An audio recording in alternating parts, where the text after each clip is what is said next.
Hey everyone, and welcome back for another deep dive. Today, we're going to be focusing on, Faisal Al-Azm, Oh, yeah. CEO of Apex. I've heard of them.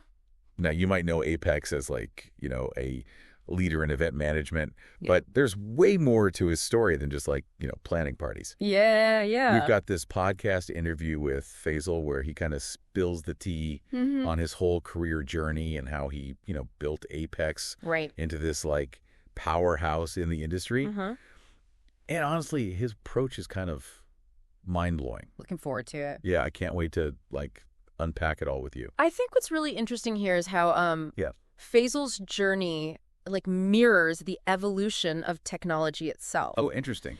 He started out over 15 years ago when smartphones were just, taking off. Yeah. To not just survive, but thrive in that kind of rapidly changing landscape. Right. That takes a special kind of leader. Totally. Yeah. Over 15 years in the game, over 300 projects completed, including over 50 activations and 15 launches. Impressive. I know. Those numbers are impressive. But what really got me was how he transformed Apex from a traditional event organizer into, and I'm quoted the podcast here, a trailblazing end-to-end event-making enterprise. Okay. What does that even mean in practice? How do you go from logistics to transformative experiences? It's a total shift in perspective. Okay. Imagine this. Anyone can book a venue and arrange seating. Right. But Faisal aimed for something bigger. Yeah. He wanted to create events that resonated with people long after the last balloon was popped. Okay, I like that. Experiences that, drove real engagement and achieved tangible goals. So it's more than just the event itself. It's the difference between watching a concert on TV and actually being there in the crowd, feeling the energy, connecting with others, and leaving changed in some way. Right. That's the kind of impact Faisal was aiming for. It's like creating a memory. Yeah. And he seems to understand that you can't create those kinds of powerful experiences without, a strong team. Absolutely. The podcast highlights 2 Apex programs that really stood out to me. Okay. QualityPlus, which focuses on employee well-being, and then Big DAYOUT, their corporate team building program. And here's the thing, investing in your team isn't just about creating a feel-good workplace. Yeah. It's a smart business move. Oh, interesting. The podcast mentioned this Gallup survey finding that companies with engaged employees experience a 21% boost in profitability. Wow, that's huge. So when Faisal prioritizes employee well-being through these initiatives like QualityPlus, he's not just, being nice. Right. He's strengthening his company's bottom line. It makes you think about how many companies are leaving money on the table. Totally. By, not focusing on that. And it's not just about individual well-being either. Programs like Big DAYOUT are designed to break down silos, improve communication, and create a more cohesive team. I see. Think of a team that's struggling with a project. Yeah. Because they can't get on the same page. It happens all the time. A well-structured team building experience could help them, identify their communication roadblocks and emerge as a stronger, more unified force. It's like investing in the human capital of your company. Yeah. Now, another thing that struck me about Apex was their commitment to sustainability and social responsibility. Paperless offices, energy conservation, sustainable transportation, waste reduction. They're going all in. And it's not just for show. Right. These practices have real-world implications. Absolutely. Did you know that by reducing office paper usage by just 10%? You could save millions of trees annually. It's crazy to think about. That's a stark reminder that even small changes can have a significant impact. Yeah. And Apex is setting a powerful example for other organizations to follow. It's inspiring to see a company walk the walk when it comes to that. And their commitment doesn't stop there. Really? Faisal is also deeply invested in supporting Saudi Arabia's Vision 2030. Okay, for those who might not be familiar, Yeah. Vision 2030 is a national initiative with some pretty ambitious goals. Economic diversification, cultural growth, Right. and improving the quality of life for Saudi citizens. And Faisal sees events as a powerful tool for achieving these goals. Oh, wow. By showcasing Saudi heritage and culture to, like, a global audience. Okay. He's not only, promoting tourism, but also fostering a deeper understanding and appreciation for the kingdom. I can see how events can be a powerful platform for cultural exchange. Yeah. It's one thing to read about a culture. Right. It's another to experience it firsthand through, like, music, food, art, and interacting with the people. And it goes beyond just showcasing culture. Okay. These events create jobs, stimulate innovation in, like, the events and tourism sectors, and contribute significantly to the economy. Yeah. The podcast mentioned that in some event-focused regions, the industry can contribute up to 2% of GDP. 2% of GDP. Yeah. That's not insignificant. Not at all. It really highlights the economic power of, well-planned, impactful events. For sure. And speaking of pushing boundaries. Yeah. Apex didn't stop at just integrating, like, cultural elements into their events. Oh, wow. They created this whole separate entity. Okay. Apex Tourism. Interesting. It sounds like they're weaving tourism into the very fabric of event making. It's a brilliant concept. Yeah. Imagine attending a tech conference in Riyadh that doesn't just have, presentations and breakout sessions, Right. but also offers, like, curated tours of historical sites. Oh, wow. Calligraphy workshops led by local artists. That's so cool. And, like, desert excursions under the star. Oh, my God. It's about immersing attendees in the local culture and creating memories that go beyond the typical conference experience. It's like adding another dimension to business travel. Exactly. You're not just there for work. Yeah. You're getting a taste of the place, the people, the culture. It's an experience. It seems like Faisal is constantly pushing the envelope. He is. Setting trends rather than following them. And that, I think, is a key element of his leadership style. Okay. He doesn't just react to changes in the market, he anticipates them. I see. He sees the bigger picture and understands how different pieces can be connected to create something truly innovative. Right. And this is where the concept of conversational leadership comes into play. Okay. Conversational leadership. Yeah. It's a term that's been popping up a lot lately. It has. Can you break it down for us? Sure. What does that look like in action? It's about shifting away from the traditional top-down approach to leadership. Right. And creating a more collaborative, dialogue-driven environment.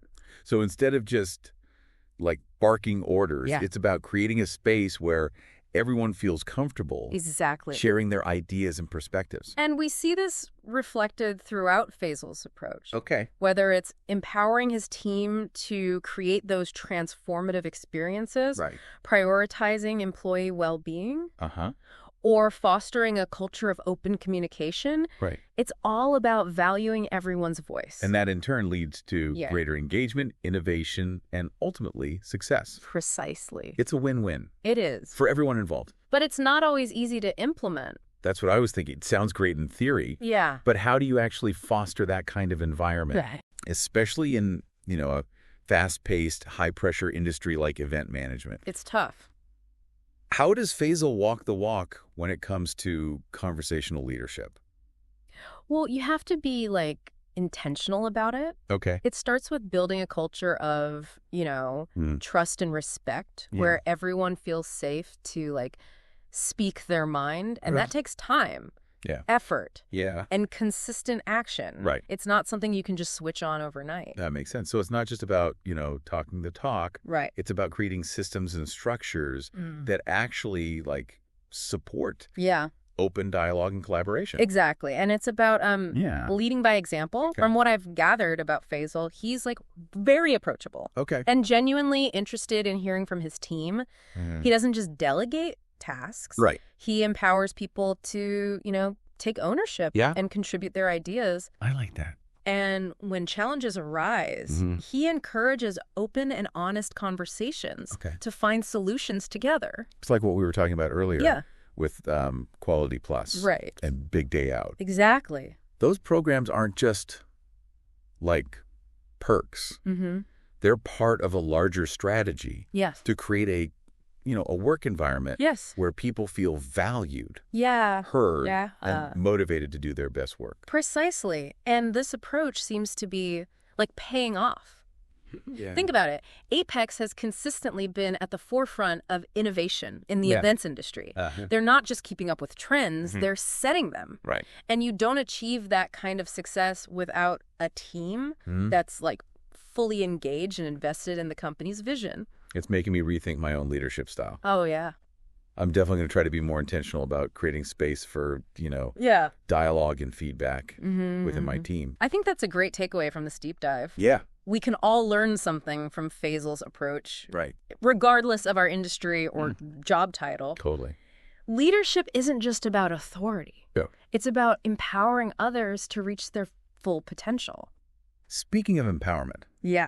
Let's circle back to Vision 2030. Okay. The podcast really emphasized the role of events in driving, economic growth and social progress in Saudi Arabia. Right. It's not just about, like, throwing parties. Right. It's about creating this ripple effect that impacts the entire country. And a key part of that ripple effect is job creation. Okay. When Apex organizes a large-scale event, they're not just hiring event staff. They're also creating opportunities for, like, caterers, decorators, technicians, transportation providers, and countless other businesses in the local ecosystem. Wow. That's like a chain reaction. Yeah. That stimulates economic activity across multiple sectors. And it's not just about, the immediate economic impact. Right. By investing in the events and tourism sectors. Saudi Arabia is building a foundation for it, like long-term growth. Exactly. And diversification. It's about attracting international investment, showcasing Saudi talent and innovation to the world, and creating a more vibrant and dynamic economy that's less reliant on oil. It's a smart strategy, and it makes me wonder, how do we measure the impact of events on, like, a national scale? Right. Is there a way to, like, quantify the economic and social benefits beyond just, the revenue generated? That's a great question. Yeah. The podcast mentioned that the events industry can contribute up to, 2% of GDP in some event-focused regions. Right. But I think the impact goes beyond just the numbers. Okay. It's about the intangible benefits. The cultural exchange, the boost in national pride, the creation of a more globally connected and competitive workforce. It's almost like events are a form of, like, soft diplomacy. Exactly. By creating positive experiences for, attendees from around the world. Yeah. You're building bridges and fostering understanding between cultures. And that can have, like, long-term benefits for a country's reputation and global standing. Yeah. Think about it. Someone attends, a world-class event in Saudi Arabia, has an amazing experience, and goes back home raving about, like, the hospitality, the innovation, the beauty of the country. Right. That kind of word-of-mouth marketing is priceless. And it all goes back to Faisal's holistic approach. Yes. He's not just thinking about the event itself. Right. He's thinking about the bigger picture and how each decision like contributes to a larger goal. Yeah. It's not just about making a profit. At making a difference. And that brings us back to the concept of conversational leadership. Okay. I think a key aspect of this style is the ability to inspire and motivate people around a shared vision. Yeah. It's about creating a culture where everyone feels like they're part of something bigger than themselves. And I think that's what sets Faisal apart as a leader.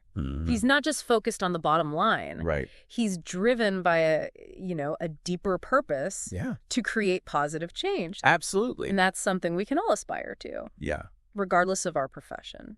And I think another important element of, like, conversational leadership is the willingness to challenge assumptions. Okay. And push boundaries. Like Faisal's decision to create Apex Tourism. Exactly. That was a bold move that could have, like, easily backfired. Right. But he saw the potential and went for it. He did. And that's what ultimately leads to, innovation and progress. And it takes courage to, like, go against the grain. Right. Try something new. Yeah. Risk failure. Right. But without that willingness to, experiment and push those boundaries, we'd never see any, like, real progress. And that takes us back to this idea of conversational leadership.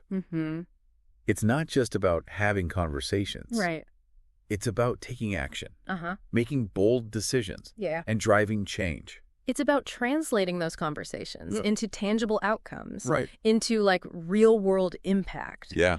And that's where Faisal's ability to set trends rather than follow them comes into play. Can you give us an example of how he set trends? Well, think about his decision to like establish apex tourism. Okay. It wasn't just, you know, a reaction to what other companies were doing. It was about like anticipating future needs and creating a whole new model for the industry. Wow. It was a bold move that required vision, courage, and a deep understanding of like where the industry was heading.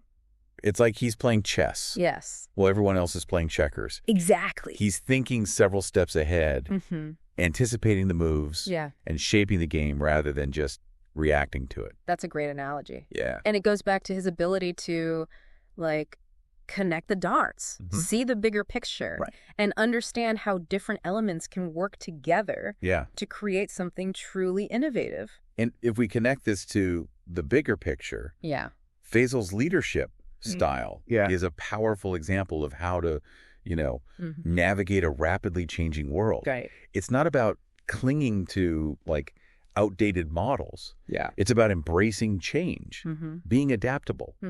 And constantly seeking, you know, new ways to create value. Absolutely.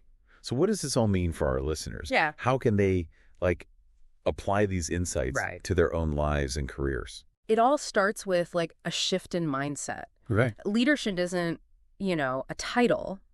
It's a way of thinking and acting. Right. It's about being curious, asking questions, and like always looking for ways to improve yourself and the world around you. But it's not about waiting for someone to, you know, give you permission to lead. Right. It's about taking initiative and like inspiring others to think differently. Precisely. And that applies no matter what your role is or what industry you're in. Oh, wow. These principles are universal. I love that. Yeah. It's empowering to think that anyone can be a leader in their own right. Absolutely. And it goes back to what we were discussing about conversational leadership. Yeah. It's not about, you know, hierarchy or control. Right. It's about fostering a culture where everyone feels valued and empowered to like contribute their ideas and expertise. It's like the difference between a conductor who rigidly dictates every note and one who, you know, guides the orchestra to create something beautiful together. That's a perfect analogy, and I think that's the essence of Faisal's approach. Okay. He's not just leading from the top down.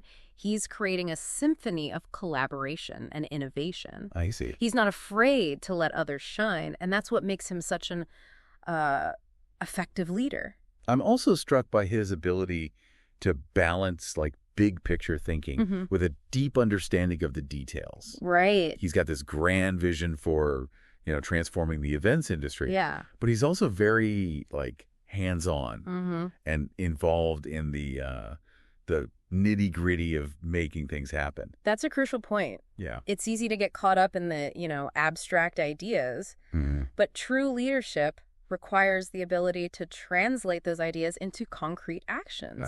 And that's what we see with Faisal. He's not just a visionary. Yeah. He's a doer. He sets ambitious goals and then rolls up his sleeves to make them a reality. He doesn't do it alone. Nope. He empowers his team to, like, take ownership. Yes. And contribute their unique talents. Exactly. And that goes back to creating a culture of trust and respect. Right. When people feel valued and empowered, they're more likely to, like, go above and beyond, to think creatively and contribute their best work. Yeah. And that's how you achieve extraordinary results. I'm curious, do you think there are any, like, potential downsides to this conversational leadership style?